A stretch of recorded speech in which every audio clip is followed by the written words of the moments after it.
Michelle Lamont, and I'll be doing an advanced assessment on my patient, Mr. Lamont. Thank you so much.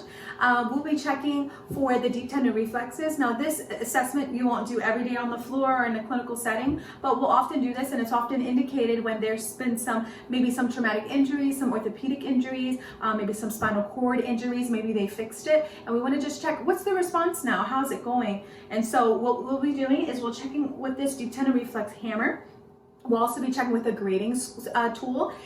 We're going to be doing the deep tendon reflex grade 0 to +4, 0 being absent, +1 being hyporeflexive, +2 is normal. There's a brisk response, but it's not too hyper or too hypo.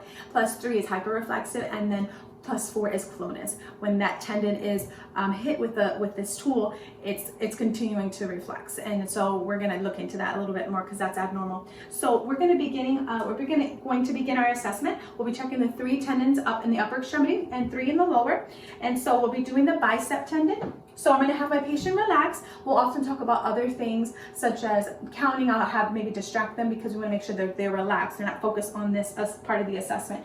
So what we'll do is we'll have the patient flex their muscle. That can often help us, expose the tendon. And then we'll just briskly tap it. So for the bicep, we're checking the C5 and the C6.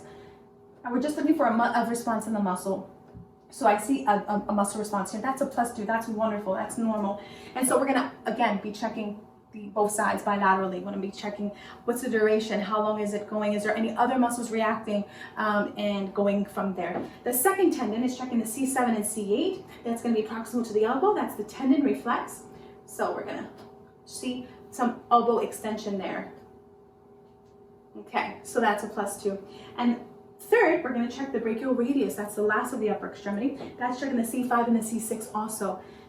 And that's going to be just checking to see if that hand responds, and I see a response there. And again, we're looking for that muscle response. You don't want to focus on the tendon, you want to look at the muscle. And so let me just reiterate, this deep tendon assessment is checking the 2 neuron reflex arc and the brain stem or the spinal cord. We're checking what's going on. Is the body responding to this maneuver? And if not, what's going on? Are there lesions? Have there been injuries? We want to look further into that. So that concludes the upper extremity. Now we're going to be working on the lower. And so this is the patellar tendon we're going to be looking at. If you can relax your leg, Mr. Lamont. We're going to go right below the kneecap, and I'm going to just hit briskly here.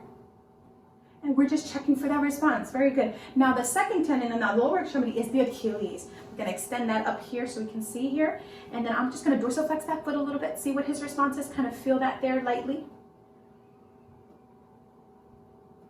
And there's that response there, light response there. So that's good, +2.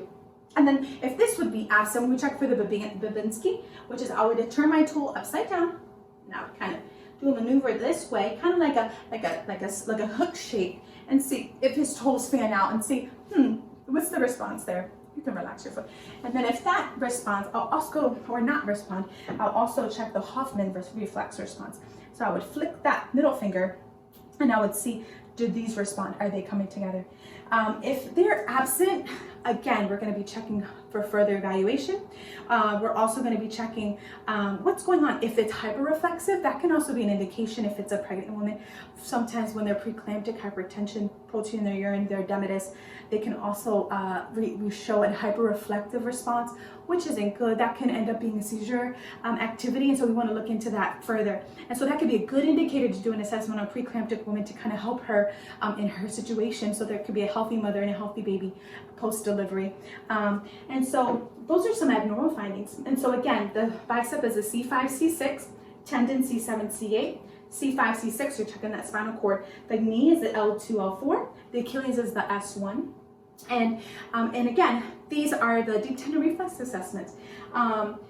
We also want to see if we can further check their gait, their balance, history again, and any traumatic injuries, any balance, range of motion. We want to check all these things that would help us evaluate further depending on their findings. So thank you so much for listening to my assessment here with Mr. Lamont. And lastly, If they're not responding, you might want to try other maneuvers, such as the Jen drastic maneuver. So they would hold, Mr. Long would hold it, and he would be contracting another muscle. That way, this other muscle could be contracting when a tool, such as a deep tendon hammer, is hitting it. So that sometimes could be a suggestion or a tip. So thank you so much for watching, and we hope you enjoyed our video. Bye-bye.